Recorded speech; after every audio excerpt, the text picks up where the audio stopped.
I love it when I get to keep it casual. No shapewear on, just... Not today, just me and my denim and a little bit of bloat. I'm telling you, I love it. And I got one good bra holding on for dear life.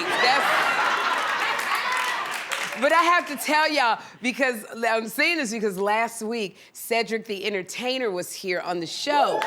And amazing he was. And he invited me to a screening of the Neighborhood spinoff that he's producing starring Tracy Morgan. And this spinoff, it's called The Crutch. It's called Crutch. So good. Now, mind you, this screening was just really chill. So at first, I was just gonna keep it low key. I was gonna put on some jeans, some sneakers, cute lip gloss. But then I thought to myself, wait a minute, Self, if they get a second season, they will be filming right here in New York. And then I thought, Self, they might need somebody to play Tracy Morgan's love interest. Yes, yes. So you ever heard of the saying, dress for the job that you want? So I dressed for a job that didn't even exist yet. You know, and Tracy demands a leading lady, but knowing Tracy, he probably demands 2 leading ladies, I don't know. But I've already played Tracy's wife on 30 Rock, so I got experience. Playing his wife. So as his fake wife, I know how Tracy likes his fake coffee, and how he likes his fake kisses, and we've been through fake life together, so I decided to remind Tracy of what he was fake missing. I did. So going to the screening, instead of the jeans and all of that stuff, I put on a strapless dress. And I'm gonna tell you, this dress was so daggone tight, my inner organs were feeling. My organs was filing HR complaints. That's how tight the dress was. So the cast was really casual, y'all. The cast was casual at the event because the kids even had on sneakers. But then, let me tell you something. I showed up with a full beat, hair laid. I had so much cleavage, the paparazzi had to take my pictures from the parking lot. Did you see what was going on?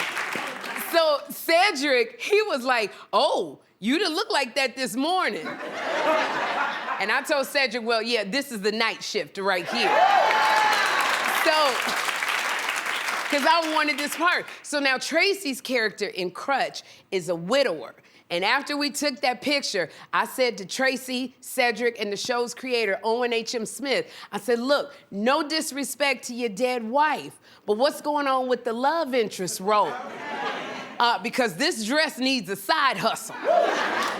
So Tracy looked at me, he was like, Sherri Shepherd, you gotta be my girlfriend. That's what he said.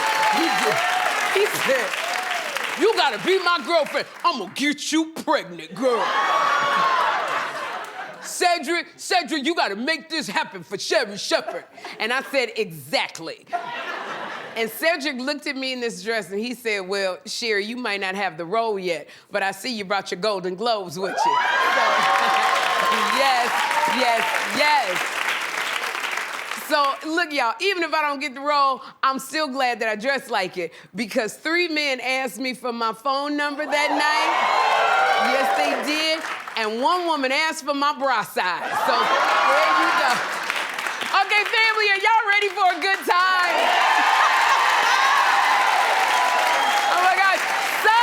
Play my song!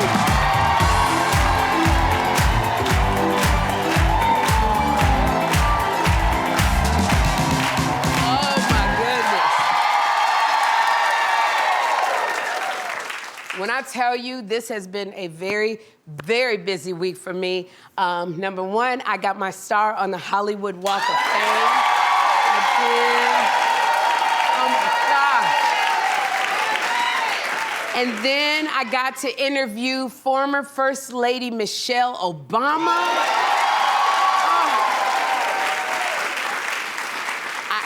I got to step with Michelle Obama. That was so great. And I didn't have enough time to really pay attention to what's important to me. People's Sexiest Man Alive issue. And let me tell you, this year they chose the star of Bridgerton and Wicked, Jonathan Bailey. I mean, now this is a out of the box, but okay, I see you choice. I gotta be honest, I can't say that I saw this coming because when I saw Wicked, I didn't think of Jonathan Bailey as like the sexiest man alive. I mean, he's cute for Elphaba, you know. But when I saw him in Bridgerton, now that's a different story. And when, y'all remember when he leaned in and he whispered in that romantic accent, "You are the bane of my existence and the object of all my desires." And the way he was riding those horses in slow motion, okay, that lets me know that he's got good core strength. So I guess I can support Jonathan Bailey being the sexiest man alive. Like, Jonathan Bailey to me is polite sexy, all right? But then I tell you, when I opened up that magazine and I saw what Tiana Taylor be waking up to every morning, Aaron Pierre.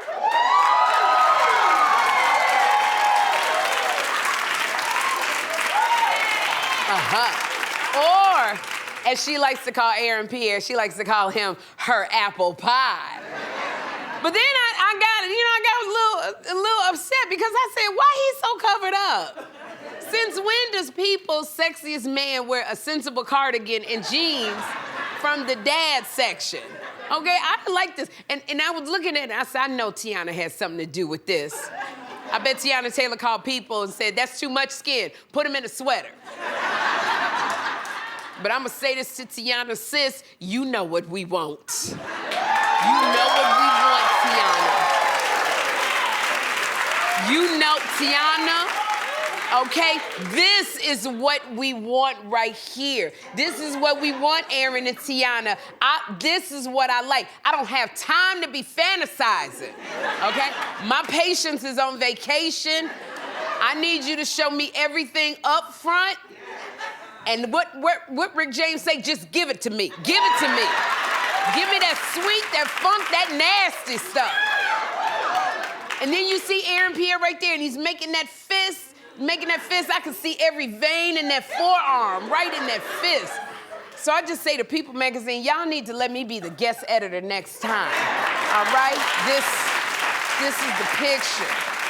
Right there. See how that towel look like it's about to drop in any minute right there?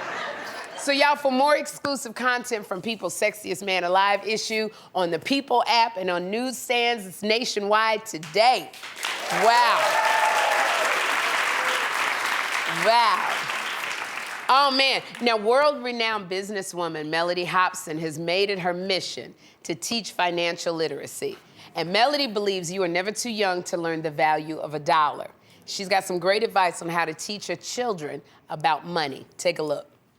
I really think you've got to use cash around very young children.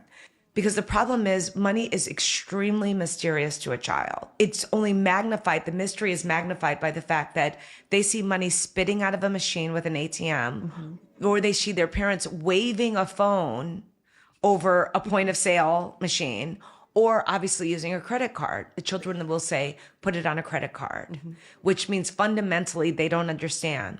The thing about money in a wallet, it's finite. It runs out. So they can see, oh, we have no more. You know, yeah. I got you, Mellody. I like what you're saying, but here's where this is where the problem lies. The world is set up for all of us to be in debt. The world is set up, they don't want us using cash where we're paying everything off and we don't owe anything. They want us to owe. So it's hard because there's not a lot of places where you can use cash. I mean, there's only a few places outside of the strip club where you can use cash freely. Like, so these kids don't even know what cash and coins look like. They look at money like it's something from a museum. Okay, these kids these days, y'all, they don't know how to count change. You remember you had to learn how to count change? And I'm gonna tell you, a long time ago, my grandmother taught me, if something costs, let's say it costs $4.07, if I got a $10 bill, I'm gonna give them that plus 7 cents. That way they can give me $6 back even. And I used to work a register at a retail store, so I know how to add that up quickly in my head. When a drawer would open, I would know how to count backwards. When I tell you, if you put 7 cents on the counter, those kids just look at it. They look at it, then they look at you and go, what's that? I mean, I'm like, I'm giving you 7 cents so you can give me $6 back. Then they look at you again and then look at the money. They pick up the microphone and they go, we need a manager at register 4, manager at register 4. So Mellody, the problem is the world is now so digital. It's not made for us to give kids cash. Heck, we don't even have cash at all. You can't go anywhere. Everywhere you go, it's, what do they call it, touchless, or they want you to swipe. They want you to use your phone to be able to do the thing. They don't even take cash. But I wish, you know what, we would teach our kids what that wasn't taught to us. Like, nobody taught me about money or credit cards. I didn't know anything about interest rates on a credit card. I literally, when they said APR, I thought it was a cable channel. I really did. Like, I think that we should talk to because since the world is not, it's not a cash system, we should talk to our kids about credit, taxes, getting a loan. I mean, you know, so I get it, Mellody.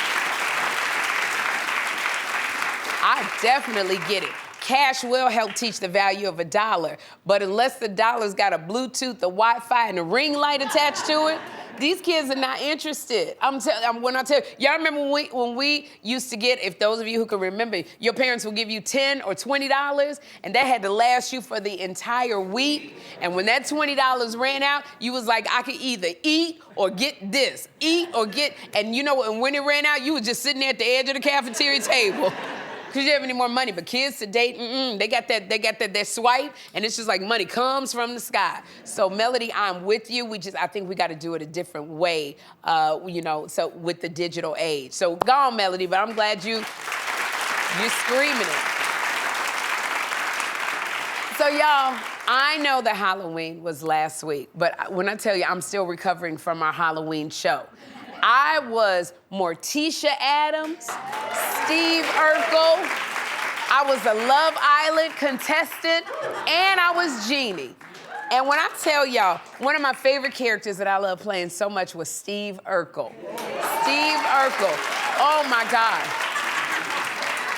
And when I tell you, if it wasn't for these boobs, I'd still be dressed as Urkel. And nothing could top Reginald Vell Johnson and Jo Marie Payton surprising our audience. I loved it because they were so loving to each other. And a lot of people on our staff and crew, they got choked up just seeing them.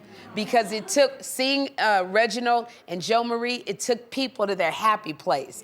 So I just want to give a special shout out to everybody on the staff who made this show happen. They made it look easy. It was a lot of stuff going on.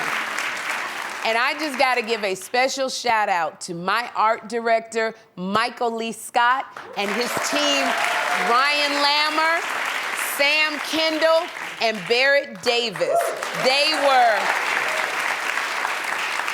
We got a tiny set, and they made it look absolutely perfect. So thank you so much, Michael Lee Scott. Now, y'all, I got some big news. I am going on my first comedy tour.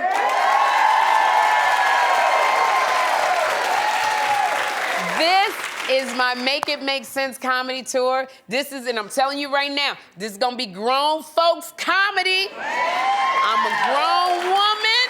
I'm telling grown woman jokes. I'm telling grown woman jokes that they don't let me say on daytime TV.